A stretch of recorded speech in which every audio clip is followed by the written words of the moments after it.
seperti itu. Nah, kemudian merubah apa kalau bahasa saya itu habit karakternya. Jadi kalau bagi saya pengusaha itu Bapak Ibu ya, itu sisi-sisi jiwa inovatifnya, kreatifnya begitu ya. Yang paling penting kalau di Kota Serang inisiatifnya begitu. Karena masih banyak nih masyarakat Kota Serang nih, Pak Jaja nih ya, di Kota Serang ini unik nih. Jadi ada yang pengennya sekalian. Nah, waktu itu saya nemu kambing domba ini, selama orang masih akikah pakai domba, bukan pakai kucing atau kelinci, masih tetap sama kurban juga. Nah, makanya jatuh pilihan saya adalah domba dan kambing. Nah, dan kebetulan di Serang itu juga belum terlalu banyak begitu Bapak Ibu sekalian yang mengembangkan itu. Nah, sampai sekarang pun masih kehitung lah begitu. Nah, akhirnya kemudian kita fokus ke situ Bapak Ibu sekalian. Tapi yang jelas adalah orientasi pertama kalau kita mau masuk ke bisnis, nah jangka panjang Bapak Ibu. Ini kita lihat nih kira-kira sampai kapan bisnis ini akan terus bertumbuh, terus ada gitu.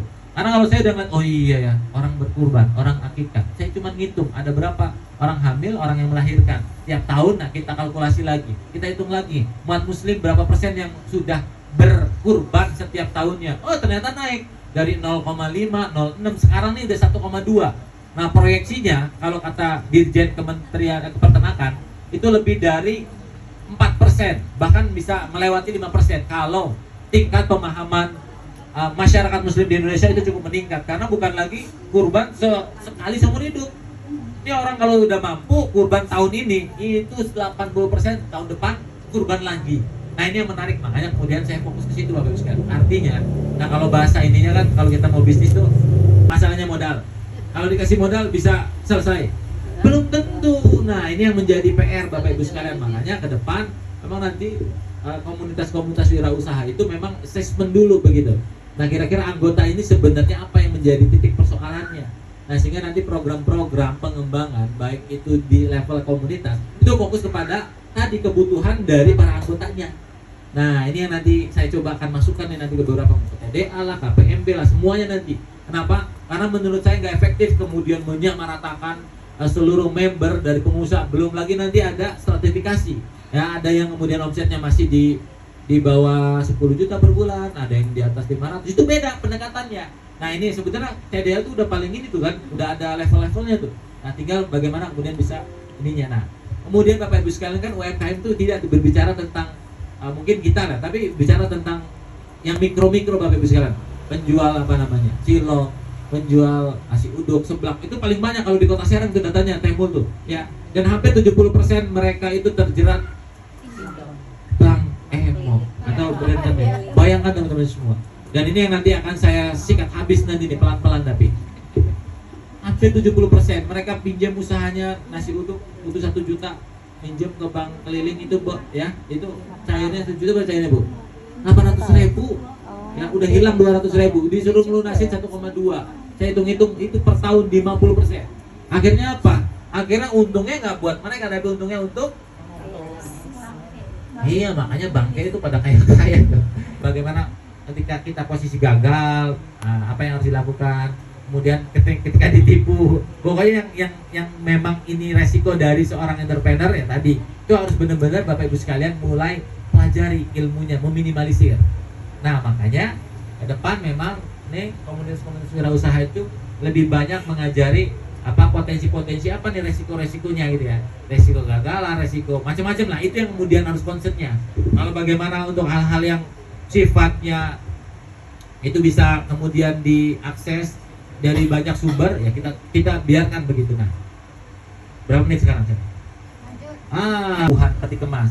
Jadi alternatif Tanjung Priuk salah satu yang paling potensial adalah ada di Kesemen. Nah, kemudian PIK sudah sampai di daerah Tanah Raya.